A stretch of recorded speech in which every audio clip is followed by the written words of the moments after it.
So yun mga kamikaniko, ito na yung kinalabasan ng flarings ng Aerox. Ito, tapalodo lang to mga kamikaniko. Yun mga kamikaniko, meron nga palang isasabay tayo dito habang magre-restore tayo. Tara nga, katatapos ko lang pawis na pawis. Kaya pasensya na kayo sa mga manonood diyan.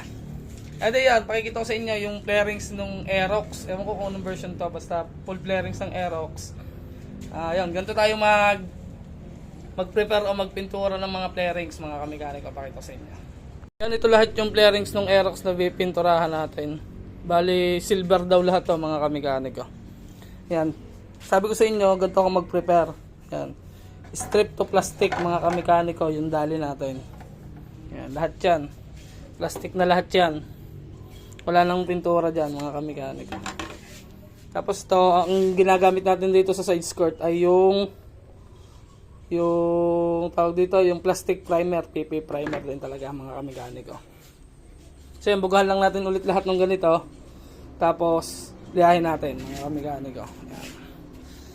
Siyempre para talagang quality, walang ubos na, walang tirang pintura. Yan. Ito mamasilihan natin yan.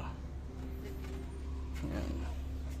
So patungan lang natin ng primer mga kamikaniko. Ganito yung diskarte ko pag nagpipintura ako ng plastic, kahit all stock.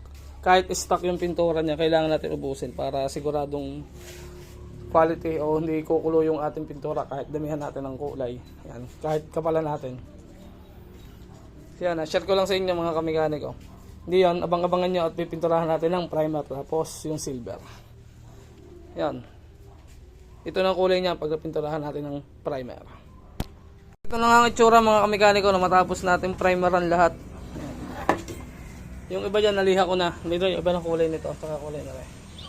Yan o. Yan, basa na. So yan ngayon ay papatungan naman natin ng silver. Pero bago nyo patungan nga, lilihahin nyo muna ng 1,000 to. Naliha ko na to. So patungan lang natin, alihahin lang natin lahat. Tapos patungan natin ng silver. Ito naman ang kalalabasan niya pag napatungan na natin ng silver. Yan, ito na ang kalalabasan. Patungan natin ng silver lahat. Yan o. Silver na yan, mga kamikaniko. Coarse to, coarse, metallic coarse. Yan, na-ansal. Yan.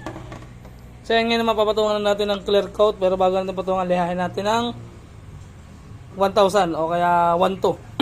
Yan. Lihahin lang natin mga kamikaniko. Tapos ito yung kalalabasan pag na-clear coat na natin, tapos na to.